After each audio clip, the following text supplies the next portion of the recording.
Welcome to a conversation with Dr. Dan Cohen, author of the book Addicted to My Ego.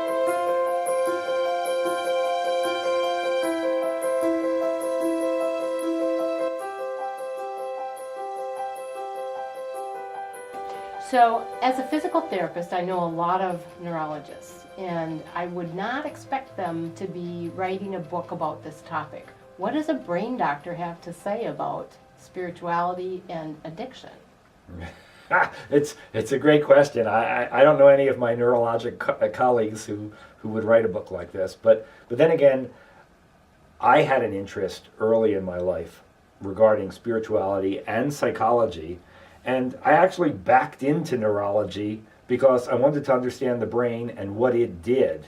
And that's why I decided to write the book, because I learned an awful lot that's rooted in the brain that is important to understand about addiction and the ego, that really plays into spirituality as a big cure-all for this kind of thing. I really liked the technique that you talked about of thinking versus feeling. It totally changed my meditation practice. Well, in fact, we don't even use the M word, which I think is a big help, because so many people have tried to meditate and have failed. And so we found a very nice way of switching the brain off, in regards to feeling versus thinking. Will this help me in my recovery program? Oh, there's no doubt it can help you in that thing, because when you really look at this whole concept of addiction to one's ego, it's the root of all addictions. I mean, think about it. Think about what happened to you in your life, and what was the root cause? Was the root cause a substance, or was the root cause a need for love? When I read the book, I was thinking, addicted to your ego. Well, I was waiting to see that you also had alcohol or food or cigarette addictions, and you didn't. No, I did have an addiction. I mean, for me, it was a workaholic. I mean, to me, it was all about, I needed to achieve, in order to feel like I was worthy of love. But the really cool thing is that you and I aren't so different. Alcohol being one of my addictions, and escapism through reading and other things, those are the same. It all comes down to the same place that you're talking about. Oh, absolutely. I mean, one of the things that I learned in this process, I was writing this, and a friend of mine said, have you ever read the big book of Alcoholics Anonymous? And I said, no. I said, I have no reason to. And I decided to pick it up, and then I realized, oh my God, it's all the same.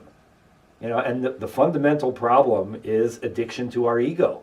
It's not about substances or work or gambling or pornography. It's really all ego-based. So you're going to be able to simplify that for me and understand who I really am? Absolutely. It really makes it clear, because, I provide enough examples in the book about my own life, which are, readily understandable, I think, to anybody else, and they could see their own ways of doing things that cause them to have the kind of problems that we have in terms of unhappiness and this kind of addiction, which I believe is the root to all addictions. I know that this book is about you, but it's not a typical memoir. This is not a book that you just read and learn about who Dan Cohen is.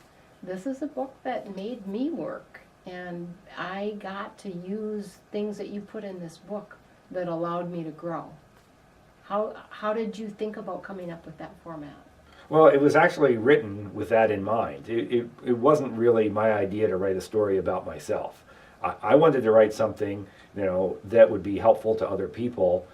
I mean, the story can be helpful by example, but what's really, I think, useful about that is my story in that book serves as an example for somebody to write their own story. And I give tips as to how to think about that, so that somebody can actually take the time and work on it and work on themselves in that way, which is incredibly helpful.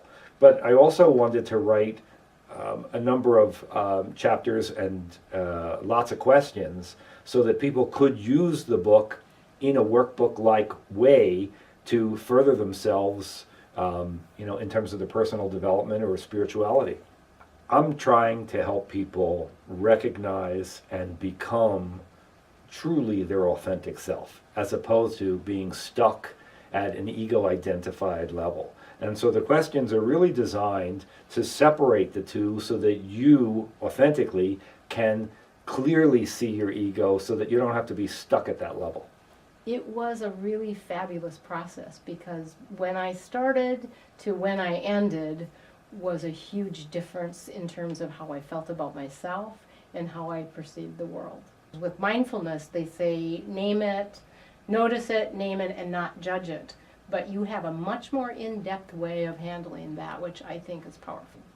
Yeah, I think our methodology is a more direct way to have the authentic self really see what we are as an ego, so that you can really see that you are not that. After you've read the book, do you think that the assertion that we are all addicted to our ego is true? Yes. I didn't believe that at first, but I do now. And how does that play, as somebody who's in recovery, how does that play in relationship to addictions that have specific labels, like alcoholism, etc.?